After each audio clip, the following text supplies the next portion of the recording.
नमोस्तुते व्यासविशालबुद्धे फुल्लारविन्दायतपत्रनेत्र येन त्वया भारततैलपूर्णः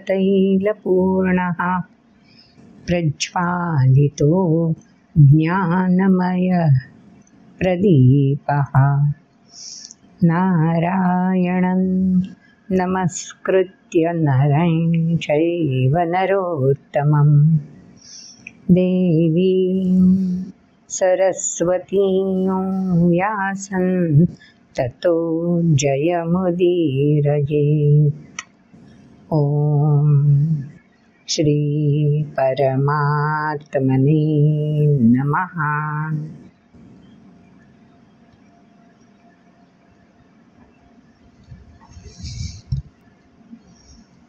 चराचर सृष्टीमध्ये क्षेत्र, क्षेत्रज्ञ म्हणजे नेमकं काय? प्रकृती, पुरुष या शब्दांचा मथितार्थ कोणता? आणि चर अचर याच्याशी हे सगळं कसं जोडलेलं आहे? याविषयी 13व्या अध्यायामध्ये स्वतः भगवंतांनीच विश्लेषण केलेलं आहे. त्यामध्ये सुरुवातीला चराशी जोडलेलं आणि अचराशीही जोडलेलं जे क्षेत्र आणि क्षेत्रज्ञ म्हणजे सृष्टी जी नानाविध वर्णांनी, रंगांनी, व्यक्तींनी नटलेली आहे, त्या प्रत्येक आकाराचं अस्तित्व क्षेत्र म्हणून मानलं जातं. आणि ह्या क्षेत्राला चलनवलन करण्यासाठी, अस्तित्व प्रकट करण्यासाठी जी ऊर्जा, त्या ऊर्जेला क्षेत्रज्ञ असं म्हणायचं. ती प्रत्येक क्षेत्राशी अशी काही निगडीत असते की ती ऊर्जा क्षेत्रासोबत आपोआप सातत्याने कर्म करायला क्षेत्राला प्रवृत्त करत राहते. हे झालं व्यक्तिगत स्तरावर. शरीर तर नश्वर आहे, हळूहळू झिजत जाणारं आहे. त्यामुळे शरीराची झीज जसा जसा त्याचं साधन म्हणून वापर होईल तसं तसं त्याची झीज होणारच ना. आपण घरी अनेक वस्तू आणतो, पण वस्तू विकत घेतानाच आपल्याला माहीत असतं की ही नश्वर आहे, हिची झीज होणारच आहे. कालांतराने आपल्याला ही वस्तू बदलावी लागणारच आहे. अगदी तसंच क्षेत्राच्या बाबतीत भगवंतांनी सांगून टाकलं की क्षेत्र नश्वर आहे, पण ज्यामुळे हे क्षेत्र साधन म्हणून उपयोगात आणता येतं ती ऊर्जा, ते चैतन्य म्हणजेच क्षेत्रज्ञ, ते मात्र अविनाशी आहे.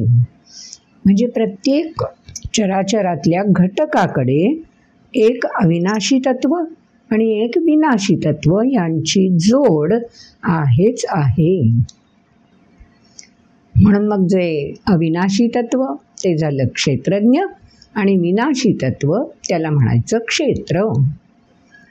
मग हे जे व्यक्तिगत स्तरावर आहे ते सामाजिक स्तरावर सगळ्याच चराचराला असाच काही नियम लागू पडणारा आहे का? संपूर्ण चराचरामध्ये असं नश्वर आणि शाश्वत असं काही आहे का?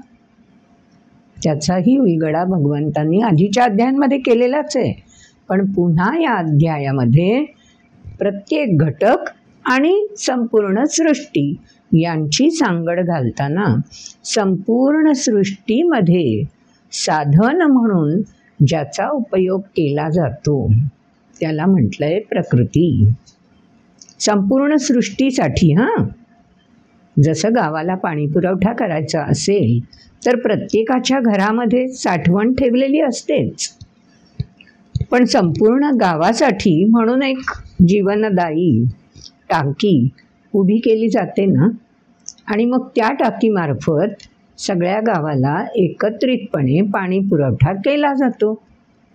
तसंच संपूर्ण चराचराला साधन म्हणून क्षेत्र पुरवण्याचं कार्य कोण करतं? प्रकृती. तेव्हा प्रकृती ही साधनाशी जोडलेली आहे, क्षेत्राशी जोडलेली आहे, आणि ती अव्याहतपणे हे काम करते, म्हणून प्रकृती अनादी आहे, पण क्षेत्र मात्र नश्वर आहे. आणि आता क्षेत्रज्ञाचा संबंध. ह्या प्रकृतीला साधन म्हणून कार्य करायचं असेल तर अर्थातच ऊर्जेची गरज आहे. मग ही ऊर्जा वैयक्तिक स्तरावर, ज्याला आपण आत्मा, प्राण, जीव, क्षेत्रज्ञ असं म्हणतो, तो सृष्टीच्या बाबतीत काहीतरी वेगळ्या नावाने ओळखला जाणार ना. मग संपूर्ण सृष्टीमध्ये ऊर्जा म्हणून सृष्टीला कार्यरत राहण्यासाठी प्रकृतीची साथ जो कोणी देतो त्या ऊर्जेला म्हणायचं पुरुष. म्हणून पुरुष म्हणजे सामर्थ्य, पुरुष म्हणजे क्षमता, पुरुष म्हणजे चैतन्य, पुरुष म्हणजे ऊर्जा, की जी प्रकृतीशी निगडीत राहिली तरच कार्यप्रवण प्रकृती होऊ शकते. हे सगळं आपण मागच्या व्हिडिओमध्ये लक्षात घेतलं. आता या प्रकृती आणि पुरुषाला जाणायचं असेल तर काय बरं करायला हवं? जसं क्षेत्र आणि क्षेत्रज्ञाला कसं जाणता येईल त्यासाठी ज्ञानाची साधनं आपण समजून घेतली. अमानित्व, दंभित्व आठवत आहेत ना? नाही आठवली तर पुन्हा एकदा मागचा व्हिडिओ ऐका जरासा, म्हणजे आपोआप लक्षात येतील. आता प्रकृती आणि पुरुष यांची जोड, यांची सांगड कशी घालायची, कशा प्रकारे यांना आपण जाणू शकतो, हे जर समजून घ्यायचं असेल तर त्यासाठी कोणते मार्ग आहेत तेही कळायला हवं ना. म्हणून तेही मार्ग भगवंतांनी या अध्यायामध्ये सांगून दिलेत. पण आधी कोणत्या श्लोकांद्वारे हे मार्ग सांगितलेत ते समजून घ्यायचं असेल तर आधी श्लोक ऐकले पाहिजेत.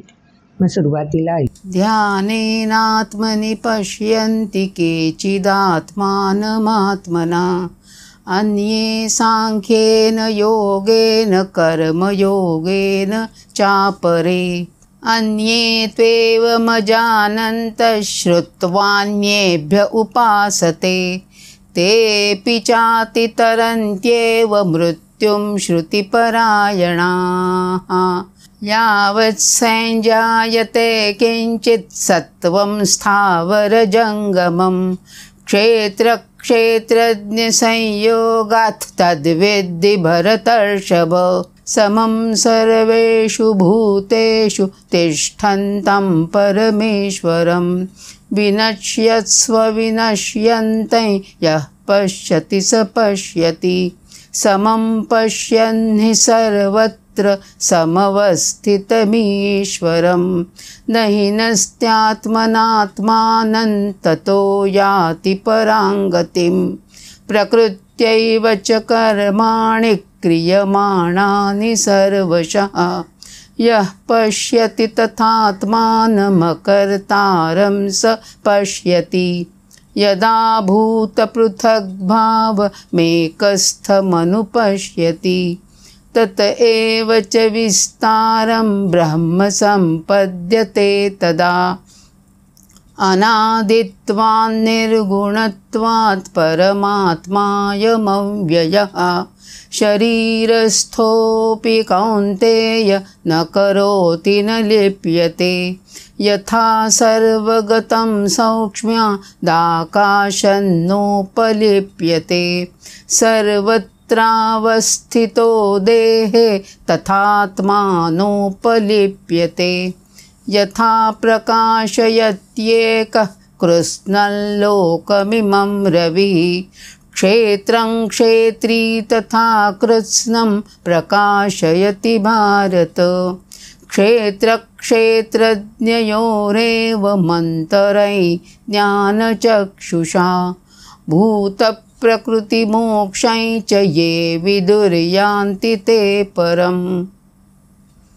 ॐ तत्सदिति श्रीमद्भगवद्गीतासु उपनिषत्सु ब्रह्मविद्यायां योगशास्त्रे श्रीकृष्णार्जुनसंवादे क्षेत्रक्षेत्रज्ञविभागयोगो नाम त्रयोदशोऽध्यायः। श्लोक तर ऐकले आपण।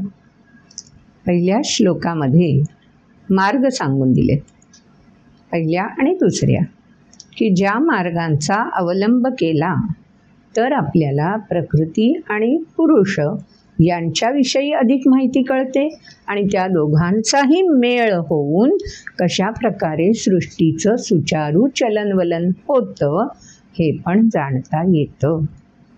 मग कोणकोणते मार्ग सांगितलेत बघा। ध्यानेनात्मनि पश्यन्ति, पश्यन्ति म्हणजे जाणतात, आत्मनी म्हणजे मला जे जाणून घ्यायचं आहे त्याविषयी जाणता येतं। कोणत्या मार्गाने? ध्यानेन, तद्रूपता, तल्लीनता। साधं गोष्ट बघा, घरामध्ये अनेक वस्तू असतात, त्या वस्तूंचा मला उपयोग करायचा असतो, पण वस्तूचा उपयोग करण्यापूर्वी त्या वस्तूची संपूर्ण माहिती देणारं जे काही पत्रक सोबत असतो ते मला वाचावं लागतं ना। मला नाही ते वाचता आलं, माझं मी वाचणं, तल्लीनतेने प्रत्येक मुद्दा त्यातला लक्षात घेणं आणि वस्तूबरोबर कोरिलेट करणं, वस्तूशी ते ताडून पाहणं, असं करत असताना आजूबाजूचं भान उरत नाही ना आपल्याला। मग ह्या मार्गाला म्हणायचं ध्यान मार्ग।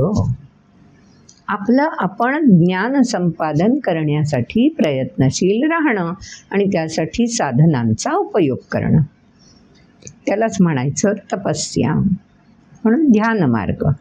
अगदी जंगलात जाऊन तपस्या करायला हवी असं मुळीच नाही, साध्या साध्या गोष्टींसाठी सुद्धा जेव्हा आपण असं तल्लीन होऊन काम करत असतो तेव्हा ते ध्यानच असतं ना।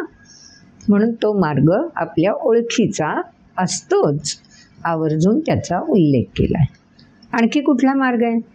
दुसरा मार्ग सांगून दिला, ध्यानेनात्मनि पश्यन्ति केचिदात्मानमात्मना अन्ये सांख्येन योगेन। आपल्याला आपलीच ओळख नव्याने पटायला लागते। ध्यानस्थ झालो, तल्लीन झालो की बरंच काही जे आपल्याला सहज उलगडणं शक्य आहे ते जाणीवेत रुजायला लागतं। दुसरा मार्ग कोणता? अन्ये सांख्येन योगेन, सांख्य योग। दुसऱ्या अध्यायापासून हा शब्द भगवंतांनी आपल्यासाठी ओळखीचा करून ठेवला आहे, तेव्हा पुन्हा त्याच्यावर काही चर्चा करायची गरजच नाही, कारण तिसऱ्या अध्यायामध्ये एक कर्म मार्ग आणि एक सांख्य मार्ग असे दोन मार्ग अनादी काळापासून प्रचलित आहेत ज्ञान संपादनाचे, असं तिसऱ्या अध्यायातच भगवंतांनी सांगून टाकलं आहे। मग पुन्हा त्याची चर्चा हवीच कशाला? म्हणून सांख्य मार्ग हा अजून एक मार्ग आहे की थेट तत्वज्ञानाशी आपल्याला भिडवणारा। आणि आणखी कोणता मार्ग आहे? कर्मयोगेन चापरे च अपरे। अन्य काही जण कर्ममार्गाचा अवलंब करतात, प्रत्यक्ष वापरून पाहून ज्ञान संपादन करतात। काही जण नुसतं ध्यानाने, निरीक्षणाने जाणून घेऊ शकतात, काही जण थेट तत्वाशी भिडून जाणून घेऊ शकतात, किंवा काही जण आचरणातून हळूहळू ज्ञान संपादित करून घेतात। पण आता हे ज्ञान कशाविषयी संपादन करायचं आहे? आपल्या घरातल्या कोणत्या वस्तूविषयी नाही, समाजातल्या कोणत्या घटकाविषयी नाही, तर जे अनादी आहेत प्रकृती आणि पुरुष, त्याविषयी आपल्याला हे सगळं जाणून घ्यायचं आहे। मग हे सगळं करणं कठीण आहे हो. आणखी कुठला मार्ग आहे का? भगवंतांनी खूप काळजी घेतली आपली. ध्यान नाही जमत, सांख्य तत्वज्ञानाच्या बाबतीत तर फारच आधीच धास्ती वाटायला लागते. हे कसं कळणार? अवघड आहे हो. आणि कर्ममार्गाने तर असंख्य चुकाच होत राहतात, ज्ञान कुठे लांबच राहतं. चुकता चुकता शिकायचं तर केवढा कालावधी जातोच ना. मग यांच्याखेरीज आणखी कोणता मार्ग आहे? पुढच्या श्लोकात भगवंतांनी तोही सांगून दिला. अन्ये त्वेवमजानन्त श्रुत्वान्येभ्य उपासते ते पिचातितरन्त्येव मृत्युं श्रुतिपरायणा. आहे ना, सोपा मार्ग उपलब्ध आहे. ज्यांनी हे वरचे तिन्ही मार्ग अवलंबले आहेत, ध्यान, सांख्य किंवा कर्म मार्ग, त्यांच्या अनुभवाचा मागोवा घेत आपण वाटचाल करायला सुरुवात करायची. मग अनुभवाचा मागोवा कसा घेऊ शकतो? श्रुत्वान, त्यांची वाणी किंवा त्यांच्याकडून त्यांचे अनुभव आपल्याला ऐकायला मिळाले तर निश्चितपणे त्याचा फायदा आपल्याला होऊ शकतो. आपण हे करतच असतो ना. आणि मग तो मार्ग जास्त जवळचा वाटतो, सोपा वाटतो, कारण थेट भिडतं, आपल्याला ऐकायला मिळतं आणि प्रत्यक्ष कृतीने अनुभवायलाही मिळतं. म्हणून हा मार्ग आपल्यासाठी सहज उपलब्ध आहेच आणि सोपा देखील, सरळ मार्ग आहे. मग आता याच्या साहाय्याने जे जाणायचं आहे त्याचंही वर्णन कळलं पाहिजे ना. म्हणून मग याच्या साहाय्याने जे जाणायचं, पुरुष काय किंवा प्रकृती काय, त्याच्याविषयी पुढच्या श्लोकांमध्ये आपण ऐकलं. यावत् संजायते किंचित सत्वं स्थावर जंगमं. स्थावर म्हणजे स्थिर असलेले, अचर, आणि जंगम म्हणजे चर. चर आणि अचर या दोन्हींच्या बाबतीत भगवंत आता साक्षेपाने सांगतायत. सत्वम म्हणजे प्राणीमात्रांविषयी, जे जे सृष्टीत अस्तित्वात आहे त्याविषयी भगवंत आता सांगतायत. यावत् संजायते म्हणजे उत्पन्न होतात. काय? क्षेत्रज्ञ संयोगात. अस्तित्व कोणामुळे त्यांना प्राप्त होतं? क्षेत्र आणि क्षेत्रज्ञाच्या संयोगामुळे. क्षेत्रज्ञ म्हणजे ऊर्जा, पण तिला अस्तित्व मिळायला हवं असेल तर क्षेत्राची जोड आवश्यक आहेच. म्हणून दोन्हीचा संयोग झाला. तद्विधी भरतर्षभ. भरतर्षभ अर्जुनाला, भरतकुळातला सर्वश्रेष्ठ. म्हणून अर्जुनाला उद्देशून भगवंतांनी सांगितलंय की हे 4 मार्ग आहेत ना, ह्या 4 मार्गांच्या अनुसरणाने प्रत्येक व्यक्तीला क्षेत्र, क्षेत्रज्ञ आणि प्रकृती पुरुष यांचा एकत्रित मागोवा घेणं शक्य होऊन जातं. मग पुढच्या श्लोकामध्ये त्याविषयी सांगून दिलं की आता एकत्रित मागोवा घ्यायचा आहे.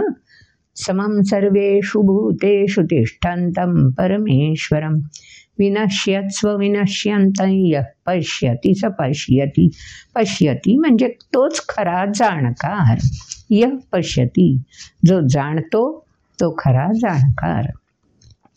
काय जाणतो? विनश्यत्स्व म्हणजे विनश्यत्सु विनश्यन्तं, विनाशाशी अविनाशी जोडलेलं आहे. अविनाशीमुळे विनाशित्वाला अस्तित्व प्राप्त झालेलं आहे.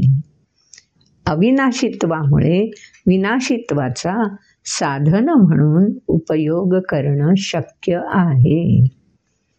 आता बघा, माणसाच्या बाबतीत विचार केला तर जगाच्या पाठीवर कितीतरी जण असे असतात. काहींना दृष्टीने दिसत नाही, काहींना कानाने ऐकू येत नाही, काहींना वाणीने बोलता येत नाही, काहींच्या हातांच्या बोटांचा प्रश्न असतो, त्यांनी काम करता येत नाही, काहींना पायाविषयी प्रश्न असतो, पाय संपूर्ण क्षमतेने वापरता येत नाहीत, कोणाला पाठीच्या कण्याचा प्रश्न असतो, कोणाला पोटाचे. किती शरीराच्या व्याधी कित्येक जणांना जगाच्या पाठीवर असतात. संपूर्ण निरामय असणं अवघडच गोष्ट आहे ना. पण म्हणून एक मात्र सगळ्यांमध्ये असावंच लागतं आणि असतंच. काय बरं? आलं ना लक्षात? इंद्रिय कोणतीही कमी जास्त होऊ देत हो, श्वास मात्र चालू असावाच लागतो. ज्या क्षणापर्यंत हा श्वास कार्यरत आहे तोपर्यंत अस्तित्व प्रमाण देत राहतं. हा श्वास म्हणजेच कोण आहे? पुरुष, चैतन्य, क्षमता. त्यालाच या श्लोकात म्हटलंय परमेश्वरम. परम ईश्वर. वर म्हणजे श्रेष्ठ, ईश म्हणजे स्वामी, सर्वश्रेष्ठ स्वामी, प्रत्येकामध्ये सामावलेला आणि सृष्टीसाठी सुचारू चलनवलनासाठी आवश्यक असलेला असा हा कुठे आहे? समम सर्वेषु भूतेषु तिष्ठन्तम. सर्वच प्राणीमात्रांमध्ये तिष्ठन्तम म्हणजे स्थिर झालेला आहे. कारण त्याचीच इच्छा आहे ना, एकोहम बहुस्त्याम. त्यामुळे त्याला तर अवतरित व्हावंच लागणार आहे. पण कोणाशी जोड साधतो तो? जे विनाशी आहे त्याच्याशी जोड साधून या सृष्टीला कार्यरत ठेवण्याचं काम तो करत असतो. हे ज्याला जाणता आलं तो खरा जाणकार. अजून पुढच्या श्लोकात काय सांगून दिलं? समं पश्यन् हि सर्वत्र समवस्थितमीश्वरम् न हि नस्त्यात्मनात्मानं ततो याति परां गतिम्. न हि नसती. 6व्या अध्यायात उद्धरेदात्मनात्मानं न आत्मानं अवसादयेत म्हटलंय ना. अगदी परत इथे तेच सांगू दिलं. न हि नसती आत्मानं आत्मना. आपल्यालाच अवनतीला न्यायचं नाही. म्हणजे काय करायचं? आपणच किती वेळा आयुष्यात आठवून बघा, छे हो मला नाही जमणार, माझ्याच्यानी हे शक्यच नाही, मी नाहीच करू शकणार. किती वेळा आयुष्यभरात आपण ही वाक्य बोललेले असतो. न हि नसती आत्मानं. अशा प्रकारे आपल्यामध्ये जी ऊर्जा आहे हा एक प्रकारे त्या ऊर्जेचा अवमानच आहे ना. ती ऊर्जा कार्यरत होण्यासाठी वाट बघतीये आणि आम्ही तिला दडपून ठेवतो आणि म्हणतो की नाही माझ्याच्यानी नाही होणार. म्हणजे एक प्रकारे आपण त्या ऊर्जेची अवनती अवमानच करत असतो ना. म्हणून भगवंतांनी इथे सांगून दिलं की असा अवमान जे कोणी करणार नाहीत ततः यांती परांगती. त्यांना मात्र निश्चितपणे आपल्याच क्षमतेचा, आपल्यामधल्या ऊर्जेचा भरभरून प्रत्यय मिळत राहतो. कितीतरी बातम्या आपण आता ऐकतो ना की सुरुवातीला एखाद्या व्यक्तीविषयी कोणालाच विशेष माहितीसुद्धा नसते. करेल की नाही कोण लक्षही देत नाही. पण अचानक अशा प्रकारे त्या व्यक्तीची क्षमता, उत्स्फूर्तता आणि ऊर्जा अशी काही उसळून येते, प्रकट होते. इतकी ऊर्जा त्या व्यक्तीजवळ आहे याविषयी इतरांना अचंबित व्हायला होतं. मग हे का शक्य झालं? त्या व्यक्तीजवळची ऊर्जा अशी का बरं उसळून उर्मीसारखी आली, तेजाळली, प्रत्यक्ष प्रमाण देती झाली? कारण स्वतःवरचा दुर्दम्य विश्वास तो आवश्यक आहे. ते ह्या श्लोकामध्ये सांगून दिलं. तर तो याती परांगती म्हणजे काय? गती म्हणजे मार्ग. केव्हा मला माझा मार्ग निश्चितपणे गवसेल? जर माझ्यावर विश्वास असेल तरच गवसणार ना. मी जर सतत दोलायमान द्वंद्वामध्ये अडकलेली असेल तर माझं पाऊल उचललंच जाणार नाही. म्हणून ते महत्त्वाचं या श्लोकामध्ये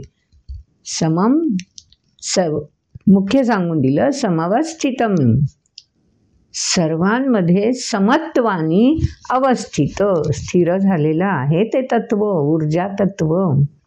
फक्त त्याची ओळख आपली आपण करून घ्यायला हवी. किल्ल्यांचा जुडगा असेल आणि दाराला कुलूप एकच लावलेलं असतं ना. मग त्या कुलपाची किल्ली जोडग्यामधली कोणती आहे हे जर मला माहीत नसेल तर काय करावं लागतं? जे आपण अनेक वेळा केलंही असाल, प्रत्येक किल्ली लावून बघावी लागते. आणि प्रत्येक किल्ली लावून बघण्यामध्ये वेळ घालवण्यापेक्षा आपण काय करतो? तर्कानी, अनुमानाने त्या किल्पाची किल्ली कोणती बरं असू शकेल. मग आपल्याला 2-3 पर्याय मिळतात. मग आधी ही लावून बघू, मग दुसरी लावून बघू. अख्खा जोडगा नाही आपण एक एक एक एक करत वापरत बसत ना. कारण का? आपण जाणकार आहोत. आपली ऊर्जा व्यय न होता कशा प्रकारे उपयोगात आणायची हे कोणाही व्यक्तीला जमू शकतं. समत्वानी जगाच्या पाठीवर कोणाही व्यक्तीला अशा प्रकारचा उलगडा सहज होत असतो. शिकवायची पण गरज पडत नाही. ही समानता ही क्षेत्र आणि क्षेत्रज्ञामुळे नाही आहे बरं. कारण क्षेत्र आणि क्षेत्रज्ञ प्रत्येकाला अलग अलग पहचान देते, अलग अलग ओळख देते, अस्तित्व देते. पण प्रकृती आणि पुरुष मात्र अशा प्रकारे समानतेवर आधारित गुणधर्म हे स्थापित करत असते. म्हणून 4थ्या अध्यायामध्ये भगवंतांनी स्वतः म्हटलं ना, चातुर्वर्ण्यं मया सृष्टं गुणकर्म. समाजाची म्हणून ही अशी रचना असते, कारण प्रकृती आणि पुरुष सगळीकडे समान आहेत. पण ज्याचा ज्याचा स्तर प्रकट होण्याचा वेगवेगळा असेल त्यानुसार विभाग तर होणारच ना. पण ते कशाच्या आधारे? गुणकर्म. तेच तत्व पुन्हा या ठिकाणी भगवंतांनी मांडून दाखवलंय. तेव्हा गीतेमधला आधार जो आहे ना, तो असा प्रत्येक अध्यायाचा स्वतंत्र नाही आहे. मूळ धागा सुरुवातीपासून जो सुरू झालेला आहे तो अखंड धागा आहे शेवटच्या श्लोकापर्यंत. फक्त आपल्याला तो मेळ घालता यायला हवा. अजून पुढच्या श्लोकात काय सांगून दिलं? आता मेळ तर घालून दाखवला. संपूर्ण सृष्टीसाठी सुचारू चलनवलनासाठी अशा प्रकारे समानता काय आहे. जरी क्षेत्रज्ञ भिन्न भिन्न असले तरी सगळ्यांमध्ये समानता काय आहे ते जसं सांगून दिलं, तसंच पुढे आणखीन समानतेच्या काही बाबी भगवंतांनी दाखवून दिल्यात. काय पुढच्या श्लोकात सांगितलं? प्रकृत्यैव च कर्माणि क्रियमाणानि सर्वशः यः पश्यति तथात्मानमकर्तारं स पश्यति. 4थ्या अध्यायात आहेच ना, नमां कर्माणि लिम्पन्ति तस्य कर्तारमपि मां विद्य कर्तारमव्ययम्. मी अविनाशी आहे. ऊर्जा अविनाशी असतेच हो. ती कशा प्रकारे कुठले? घरामध्ये अनेक उपकरणं असतात आणि त्या सगळ्या उपकरणांसाठी जी घरापर्यंत आलेली वीज आहे तीच वीज वापरली जाते ना. वीज तीच असते. पण त्या उपकरणाशी ती वीज जेव्हा जोडली जाते तेव्हा त्या विजेमुळे घडून येणारं कार्य बघा. कार्यकरण कर्तृत्वे हेतु प्रकृती रुच्यते. उपकरण म्हणजे प्रकृती आहे, ती विनाशी आहे. पण ती करण आहे, ते साधन आहे. आणि त्या साधनाच्या माध्यमातून ऊर्जेचा उपयोग केला जाणार आहे. बरोबर ना? मग त्या प्रकृतीशी ऊर्जा जोडली गेली की जे उपकरण असेल त्याचं कार्य कर्तृत्व बनून सामोरं येतं जगाच्या पाठीवर कुठेही. आजकालच्या वस्तूंमध्ये आता फ्रीज आहे, मिक्सर आहे, सहज हे अगदी गाव पातळीवर सुद्धा ही उपकरणं जाऊन पोचलेली आहेत की ज्यासाठी वीज ऊर्जा आवश्यक आहे. त्या उपकरणाचं बाह्यरूप प्रत्येक ठिकाणी वेगवेगळं असू शकतं. कार्य प्रकृती, बाह्यरूप क्षेत्र. आला फरक लक्षात? मिक्सर म्हटल्यानंतर कुठेही गेलात तरीही कार्य समान आहे, पण बाह्य आकार क्षेत्र ते वेगवेगळं असू शकतं. म्हणून कार्य समान आहे म्हणून ती प्रकृती. मिक्सरची प्रकृती आहे, त्याच्यामध्ये जे घातलं जाईल त्याच्याशी ऊर्जा जोडली की ते दळून प्राप्त करून देणं. कार्य समान आहे, कर्तृत्व. तेच या श्लोकामध्ये पुढच्या सांगून दिलं. यदा भूत पृथक भावमेकस्थम एकस्थम. कूटरस आहे, जगाच्या पाठीवर कुठेही जा, ऊर्जेचं कार्य प्रकृतीमुळे प्रत्यक्षात प्रमाण देतो. कार्य करणं, कर्तृत्व, प्रकृती. करणं म्हणजे साधनं, कर्तृत्व म्हणजे परिणाम, आणि कार्य म्हणजे कृती. कृती संपन्न झाल्याशिवाय परिणाम कसा सामोरा येईल? आणि कृती संपन्न होण्यासाठी साधन हवंच. म्हणून कार्य करणं, कर्तृत्व हे सगळं प्रकृतीशी जोडलेलं. पण नुसता मिक्सर घरात वर्षानुवर्ष असेल आणि माझ्याकडे वीजच नाही तर त्याचा काय उपयोग आहे? म्हणजे ऊर्जेचं कनेक्शन, त्या प्रकृतीला पुरुषाचं कनेक्शन असेल, क्षेत्रज्ञ क्षेत्राशी जोडलेला असेल तरच कर्तृत्व म्हणजे परिणाम प्रत्यक्ष प्रमाण देऊ शकतो. किती व्यावहारिकदृष्ट्या सहजपणे आपण हे सगळं समजून घेऊ शकतो. तेच भगवंतांनी सांगून दिलं. यथा भूत पृथक. भूत वेगवेगळे आहेत. भूत म्हणजे प्राणी मात्र. अस्तित्व प्रत्येकाचं वेगळं आहे. एकस्थम अनुपश्यती. सगळ्यांमध्ये त्या ऊर्जेशी संपर्क झाल्याशिवाय कार्य करणं, कर्तृत्व नाही. अनुपश्यती हे ज्याला सातत्याने जाणवतं तत एव च विस्तारं ब्रह्म संपद्यते तदा. मग जी ऊर्जा मूळ स्वरूपी संपूर्ण सृष्टीला प्राप्त झालेली आहे तिला तर म्हटलंय ब्रह्म. तत एव च विस्तारम. मग त्या मूळ ऊर्जेचा विस्तार अशा प्रकारे कितीही होऊ शकतो. आपण या सगळ्याचा प्रत्यय घेतच असतो ना. घरात येणारी वीज किती विविध उपकरणांसाठी उपयुक्त ठरतेच की. आणि वीज ही एकच प्रकारची ऊर्जा नाही आहे. घरामध्ये अशा कितीतरी प्रकारच्या ऊर्जा आपण वापरतो. निसर्गामध्ये एक सूर्य, पुढे आहेच आहे त्याचं उदाहरण, बघायचंच आहे. पुढच्या श्लोकात काय सांगितलं आहे? ही जी ऊर्जा आहे ना त्याच्याविषयी आता पुढच्या श्लोकात सगळी लक्षणं, वैशिष्ट्य सांगून दिली. अनादित्वात्, निर्गुणत्वात्, परमात्मा, अयम अव्ययः. अयम म्हणजे हा परमात्मा कसा आहे? अव्ययः, व्यय न होणारा, घटणारा नाही. ऊर्जा ऊर्जाच राहणार आहे. अनादी, कधीपासून आहे? अनादी. कशी आहे? निर्गुण. वीज अशी हातात घेऊन तीही बघा नाही दाखवू शकत, कारण ती ऊर्जा आहे. तिला कनेक्शन प्रकृतीचं मिळालं तरच ती व्यक्त रूपात भेटू शकते, म्हणून निर्गुणत्वात. आणि मग अव्यय आहे, आणि म्हणून ती सर्वश्रेष्ठ आहे, म्हणून परमात्मा. म्हणून व्यावहारिक भाषेमध्ये आपण परमात्मा म्हणजे सर्वश्रेष्ठत्व, हे काय आहे? ऊर्जा. आणि ते कुठे असतं? हे सर्वश्रेष्ठ माध्यम की ज्याच्यामुळे प्रकृती करणं बनते, कर्तृत्व परिणाम सामोरा येतो. हे असतं कुठे? परमात्मा, अव्यय, अनादि.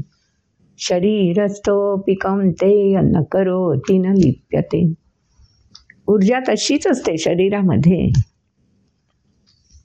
ही प्रकृती जेव्हा प्रवृत्त होईल आणि कार्य करायला सिद्ध राहील तेव्हा ती ऊर्जा तिच्याशी जोडली जाणार.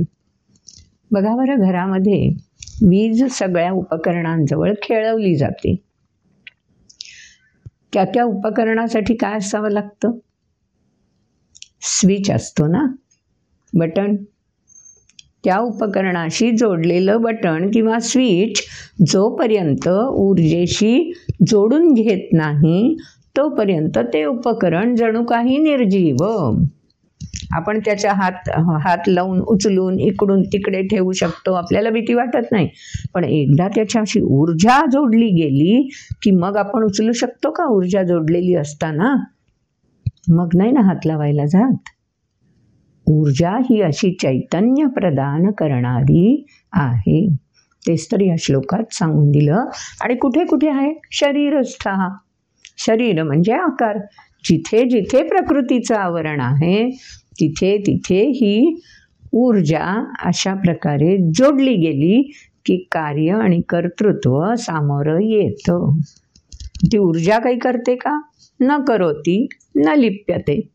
ऊर्जा पुन्हा जाग्यावर, बटन बंद करा, वीज आपली तिच्या तिथे गुमसुम असतेच. आणि उपकरणही त्याच्या जागी असतं.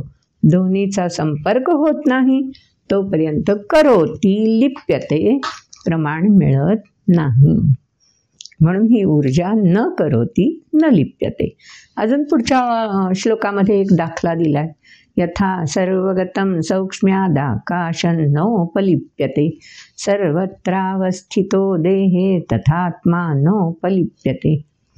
देहाच्या अणुरेणूंमध्ये सूक्ष्मत्वानी ही ऊर्जा पोचलेली आहे की नाही? प्रत्यय आपण घेऊ शकतो. देहाच्या अणुरेणूपर्यंत ही ऊर्जा पोचलेली असूनही लिप्त मात्र नाही. बोट उचलायचंय तर त्या बोटाने वापर करायचं ऊर्जेचा ठरवलं तर ती ऊर्जा त्या बोटापर्यंत येईल. अन्यथा ऊर्जा त्या बोटामध्ये आहेच. पण बोट म्हणजे आकार म्हणजे प्रकृती जोपर्यंत कार्य करण्यासाठी प्रवृत्त होत नाही तोपर्यंत बोट हे साधन आहेच, तयारच आहे. पण कार्य करण्यासाठी ते सिद्ध झालं की ती ऊर्जा तिथे प्रमाण देते आणि परिणाम प्रकट होतो. एरवी पुन्हा ती ऊर्जा तशीच बोटामध्ये अव्याहतपणे राहतेच. तेच या श्लोकामध्ये तथात्मा नोपलिप्यते. तथा आत्मा न उपलिप्यते. स्वतः लिप्त कुठेच होत नाही, असतो सर्वत्र, पण लिप्त होत नाही. आणखी एक दाखला दिलाय पुढच्या श्लोकामध्ये. यथा प्रकाशयत्येक कृत्स्नलोकमिमं रवी क्षेत्रं क्षेत्री तथा कृत्स्नं प्रकाशयति भारत. भारत अर्जुनाला उद्देशून म्हटलंय. प्रकाशयती प्रकाशमान करतो. कोण? सूर्य. असा हातात पकडता येतो का? आमचे हनुमंत गेले होते ना पकडायला. छान फळ दिसतंय, आपण घ्यावं हातामध्ये म्हणून झेप घेऊन गेले.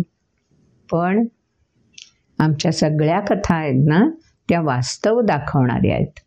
ऊर्जा अशी हातात पकडता येत नाही. म्हणून सूर्य आम्हाला प्रकाशमान दिसतो. सूर्याची किरणं येऊन आम्हाला स्पर्श करतात. पण प्रत्यक्ष सूर्य तो कसा आहे? ऊर्जा स्वरूप आहे, चैतन्य आहे. म्हणून तर त्या ऊर्जेचं आम्ही पूजन वंदन करतो. की आमच्या देहातली ऊर्जा नाही दिसू शकत, जाणवते, दिसत नाही. सृष्टीमधली ऊर्जा जाणवते, दिसत नाही. पाण्याच्या थेंबाथेंबात ऊर्जा आहे, मातीच्या कणाकणात ऊर्जा आहे, देहादेहात ऊर्जा आहे, प्रत्येक आकारात ऊर्जा आहे. पण ती जाणवते, काढून प्रमाण दाखवता येत नाही. एकमेव प्रमाण आपण कोणाचं बघू शकतो? यथा प्रकाशयती एकहा सूर्य. संपूर्ण चराचराला ऊर्जा पुरवठा करणारा सूर्य मात्र आम्हाला डोळ्याला दृग्गोचर आहे. या चर्मचक्षूंना त्याचं दर्शन घडू शकतं. म्हणून ऊर्जा आहे याविषयी आम्हाला प्रमाण मिळतं. म्हणजे परमात्म्याने सुद्धा नुसतं बोलून सांगितलं नाहीये. सृष्टीमध्ये एक तरी प्रमाण असं ठेवून दिलंय की ज्याचा प्रत्यय कोणीही व्यक्ती घेऊ शकते जगाच्या पाठीवर. म्हणून 4थ्या अध्यायात सुरुवातीलाच इमं विवस्वते योगम सूर्याच्याच उल्लेखाने आहे ना. कर्माशी, आचरणाशी, साधनाशी, प्रकृतीशी जोडला जातो तो पहिला सूर्यच. तेच इथे सांगून दिलं. आणि म्हणून मग शेवटच्या श्लोकामध्ये मर्मग्राही श्लोक आहे. क्षेत्र क्षेत्रज्ञ यो रेव मंतराय ज्ञानचक्षुषा. क्षेत्र आणि क्षेत्रज्ञ यांच्यामध्ये असलेला हा भेद पुन्हा आता व्यक्तिगत स्तरावर आणलं भगवंतांनी. प्रकृती आणि पुरुष अनादी संपूर्ण चराचरासाठी कार्यरत असणारे, पण माझ्या पातळीवर माझा संबंध कोणाशी येतो? नश्वर देहाशी आणि शाश्वत ऊर्जेशी. मग ती ही ऊर्जा कुठे आहे? माझ्याच मध्ये ह्या अणुरेणूंना देहाच्या व्यापून राहिलेली आहे. मग हा जो क्षेत्र आणि क्षेत्रज्ञ यांच्यामधला बारकावा आहे, भेद आहे, तो ज्ञान चक्षुषा. चर्मचक्षूंनी ऊर्जा नाहीच ना दिसत, ती परिणाम दाखवते. पण ज्यावेळी ध्यान, कर्म किंवा सांख्य हे मार्ग व्यक्ती अवलंबते, त्यावेळी मात्र ती ऊर्जा प्रत्ययकारी होऊ शकते, ज्ञानचक्षुषा. आणि एकदा ज्ञानचक्षुषा, तिसरा डोळा म्हणतात ना, हा ज्ञानाचा डोळा आहे ना. मग हा एकदा ज्ञानचक्षु जागा झाला आणि लक्षात आलं की या शरीराला सजवायचं, नटवायचं कशा करता? कितीही सजवलं, नटवलं तरी ते नश्वरच आहे. कारण ती प्रकृती आहे आणि ती केवळ वेढून आवरण बनवून बसलेली आहे. ऊर्जा तर स्वतंत्र आहे. भूत, प्रकृती, मोक्ष. मग लक्षात येतं की हे वरचं आवरण कधीही गळून पडू शकतं. आपण वृक्षाचं उदाहरण परोपकाराय फलंती वृक्षाः म्हणतो. वृक्ष हे जाणतात बरं, ज्ञानचक्षुषा. म्हणून एवढी फळं झाडावर फळत असली, दिसत असली, तरी ज्ञानचक्षुषा वृक्ष जाणतात की ही फळं पिकेपर्यंत सान्निध्यात राहतील. कारण ती विनाशी आहेत. ते प्रकृतीचं स्वरूप आहे, ते माध्यम आहे, मूळ गाभा म्हणजे बीज आहे. म्हणून फळ नश्वर आहे, ते कधीही झाडापासून अलग होऊ शकतं, त्याचा नाश होऊ शकतो. आणि त्यातलं बीज मात्र जतन केलं जाऊ शकतं.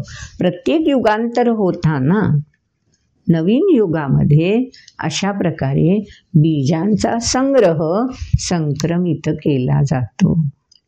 म्हणून बीज, गाभा, ऊर्जा, त्या बीजामध्ये ऊर्जा संचय असतो ना. मग भूत, प्रकृती, मोक्ष. कोणापासून मोक्ष? प्रकृतीच्या आवरणापासून. कोण मिळू शकतं? भूत. व्यक्तीच हे सहज साध्य करू शकते. कारण व्यक्तीला भगवंत सांगून देत आहेत, 4 मार्ग उपलब्ध आहेत प्रकृती आणि पुरुष, क्षेत्र आणि क्षेत्रज्ञ यांच्यातले भेद जाणण्यासाठी. आणि मग याच प्रकृतीच्या साधन म्हणून माध्यमाच्या वापरातून व्यक्ती मोक्ष म्हणजे प्रकृतीच्या आवरणापासून फक्त ऊर्जेशी जोड साधू शकते. थेट परमात्म्याशी अनुसंधान बांधू शकते. असा हा सुंदर अध्याय आहे क्षेत्र क्षेत्रज्ञ विभाग योग. क्षेत्र महत्त्वाचं आहे, तितकाच या क्षेत्राला कार्यरत ठेवणारा क्षेत्रज्ञही आवश्यक आहे. क्षेत्रज्ञामुळे क्षेत्र आहे, क्षेत्रामुळे क्षेत्रज्ञाला प्रकटीकरण आहे. अशी ही कार्य, करण, कर्तृत्व यांची जोड ह्या पुरुषामुळे, क्षेत्रज्ञामुळे प्रत्ययाला अव्याहतपणे येत राहते.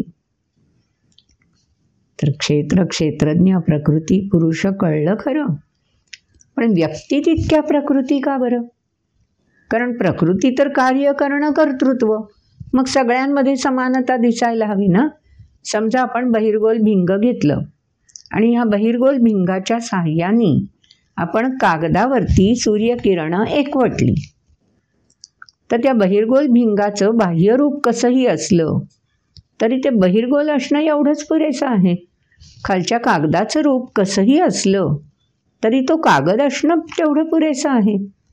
आणि ते बहिर्गोल भिंगाच्या साहाय्याने विशिष्ट अंतरावर सूर्याची किरणं एकत्रित करणं हे विज्ञान आहे. म्हणजे हे सगळं सहज करणं शक्य आहे, कार्य करणं. पण त्यातून जाणण्यासाठी व्यक्ती व्यक्ती भिन्नता. मग ती कशी येते व्यक्ती व्यक्ती भिन्नता? ते पण कोडच आहे ना. पुढच्या अध्यायामध्ये भगवंत आपल्याला तेही कोडं उलगडून दाखवणार आहेत. पुढच्या अध्यायाला सुरुवात करण्याआधी आजचा व्हिडिओ एकदा बारकाईने पुन्हा ऐकालच. आजचा व्हिडिओ इथेच संपन्न करूया. आवडला असेल तर लाईक करा, शेअर तर आपण नक्कीच करत असणार. आपल्याला काही प्रश्न पडत असले तर कमेंट बॉक्समध्ये जरूर आपले प्रश्न आपण विचारा. त्याची आपल्याला या कार्यक्रमामार्फत दखल घेऊन उत्तरं मिळू शकतील. आणि हो, चॅनल सबस्क्राईब केला नसेल ना तर जरूर सबस्क्राईब करा हां. आणि बेल आयकॉन क्लिक करून ठेवलं की आपोआप आपल्याला नोटिफिकेशन मिळत राहील. तेव्हा भेटूया पुन्हा एकदा पुढच्या व्हिडिओमध्ये. नमस्कार.